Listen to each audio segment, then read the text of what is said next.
pessoal, tudo bem com vocês? Bom, conforme combinado, hoje nós estamos aqui reunidos para quê? Para resolver questões do Enem. E aí nós vamos resolver, assim, 3 questões que foram selecionadas, 3 questões do Exame Nacional do Ensino Médio, na prova de 2017, atendendo à competência 4, que é a competência estabelecida na matriz do Enem, para a área de Ciências Humanas. Pede que o aluno entenda as transformações técnicas e tecnológicas, o seu impacto nos processos de produção, no desenvolvimento do conhecimento e na vida social. Então, como que as técnicas utilizadas pelo homem em sistemas de produção, seja na agricultura, seja na indústria, seja no comércio, como que essas técnicas, como que essas tecnologias utilizadas no mundo moderno, globalizado, vão influenciar a vida social, né? Então serão 2 habilidades. As 3 questões, elas envolvem 2 habilidades. A habilidade 17, que pede analisar fatores que explicam o impacto de novas tecnologias no processo de territorialização da produção. Então tem tudo a ver com a nossa primeira aula aqui no canal, aquela primeira aulinha que a gente colocava as relações entre o campo e a cidade, o meio urbano e o meio rural, aquelas transformações, né? Reconhecer as transformações técnicas e tecnológicas que determinam as várias formas de uso e apropriação, como está sendo utilizado e como é apropriado os meios de produção e o espaço, né? Isso tanto nos espaços na área rural quanto no espaço urbano. Vamos às questões. Essa aí é a questão número 1. Essa é a nossa primeira questão, né? Ela é a questão número 53, que apareceu na prova do Enem, no exame de 2017, lá no caderno rosa, né? Então ela trazia o seguinte tema, bem relacionado com a nossa primeira aula. Olha lá o que essa questão trazia. Falava assim, ó, a diversidade de atividades relacionadas ao setor terciário, ao setor terciário, reforça a tendência mais geral de desindustrialização de muitos dos países desenvolvidos, sem que esses, contudo, percam o comando da economia. Essa mudança implica nova divisão internacional do trabalho,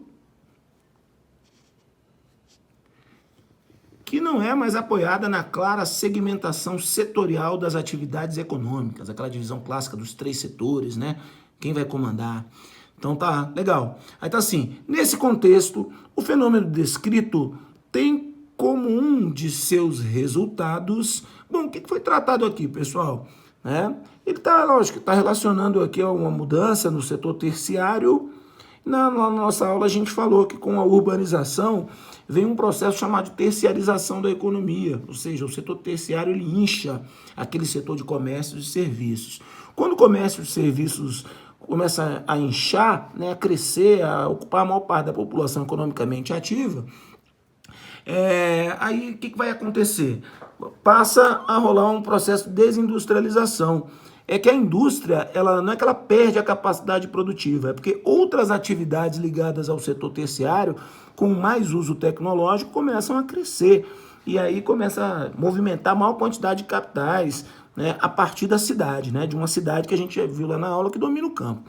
Então vamos ver, a partir dessa análise, nesse contexto, o fenômeno descrito, que é da terciarização, da queda da importância da indústria em relação ao setor terciário, de uma nova divisão internacional do trabalho, um dos resultados vai ser o quê? Saturação do setor secundário? O setor secundário não tem mais espaço? Não, né, pessoal? O setor secundário é o setor que mais agrega tecnologia na produção, então ele sempre vai ter busca de uma mão de obra mais qualificada. B, ampliação dos direitos laborais. Será que está ampliando os direitos dos trabalhadores? Não, né? Infelizmente, até por uma questão política, uma visão política, os trabalhadores já têm perdido o direito nas áreas urbanas. Bipolarização do poder geopolítico, essa questão não envolve aspecto geopolítico entre países, não envolve questão política, né? Nem relação de poder. Quem está mais ligado aqui? A consolidação, letra D, consolidação do domínio tecnológico, que começa a entrar no setor terciário e começa a afetar esses aspectos aí ligados à produção, beleza? primarização das exportações globais. Não, aí seria a priorização do setor primário, né, das matérias-primas, e o texto ele não está dentro desse contexto. Resposta letra D. Valeu! Beleza, galera que se liga nesse canal. Vamos lá. Essa vai ser a nossa segunda questão aqui gabaritada. Ela é uma questão do Enem 2017, a questão número 64, e envolve questões urbanas lá relativas à nossa primeira aulinha do canal. Vamos lá. A configuração do espaço urbano na região do entorno do DF assemelha-se às demais aglomerações urbanas e regiões metropolitanas do país, né? Onde é facilmente identificável a constituição de um centro dinâmico e desenvolvido. Esse centro dinâmico, é lógico que ele vai influenciar o crescimento urbano, né, dentro da região metropolitana, onde concentram as oportunidades de trabalho e os principais serviços, e a constituição de uma região periférica, a constituição da periferização, processo de periferização. Concentradora de população de baixa renda, está empurrando essa população de baixa renda lá para a periferia, né, lá nos limites do cinturão verde e tal, com acesso restrito às principais atividades, com capacidade de acumulação e produtividade, e aos serviços sociais e infraestrutura básica. Então tá lá, isso aí foi extraído lá do livro Migração e Ambiente nas Aglomerações Urbanas. A organização interna do aglomerado urbano descrito está falando de uma região metropolitana que está construindo uma área periférica.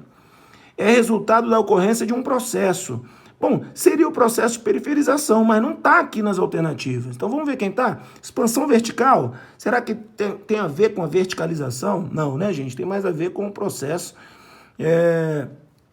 de crescimento horizontal, desordenado. Polarização nacional, está falando da influência da capital nacional sobre uma área maior do território brasileiro? Não é isso que está no texto, né? Emancipação do município? Não. Essa região metropolitana do DF são vários municípios, né? Não estamos falando em emancipação deles, não. O que está relacionado? A segregação socioespacial. Está falando que o crescimento da região periférica concentra a população de baixa renda, vai separando essa população dos grandes centros. Beleza? Então é isso aí. Resposta da questão 64, letra D. Essa é a nossa terceira questão, terceira e última dessa nossa aulinha, em que a gente tirou o nosso tempo para ganhar tempo, né? Resolvendo questões do Enem. É a questão 86, lá da prova de 2017, caderno rosa, né? Só para vocês entenderem a relação. As três questões que gabaritamos hoje, elas são questões relacionadas à nossa primeira aula das relações campo-cidade. Beleza? A questão 86, olha lá. Com a lei de terras de 1850, bem antiga, né? O acesso à terra só passou a ser possível por meio da compra com pagamento em dinheiro. Isso limitava, ou mesmo praticamente impedia o acesso à terra para trabalhadores escravos que conquistavam a liberdade. Ah, então beleza, legal. Olha aqui, ó.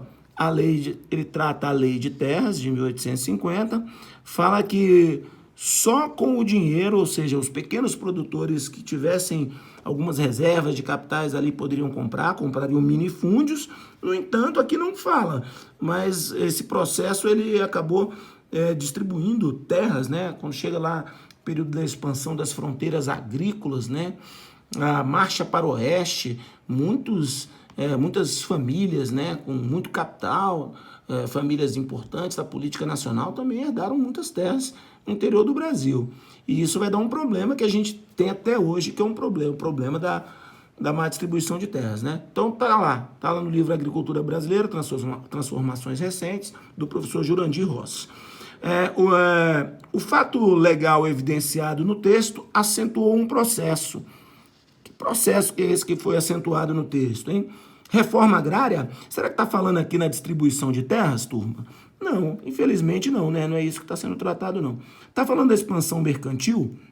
Está falando, o texto ele trata o aumento na produção de mercadorias produzidas no campo? Também não está falando isso, embora aconteça, né? Então a resposta correta, o texto ele está relacionado à concentração fundiária, letra C, que é a grande quantidade de terras nas mãos de poucos.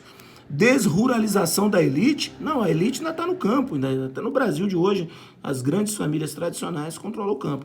Fala em mecanização da produção? Também não é, porque a gente está falando de um texto que traz uma base de 1850. Essa mecanização é um fenômeno recente do século XX, ok? Essas foram as 3 questões de hoje.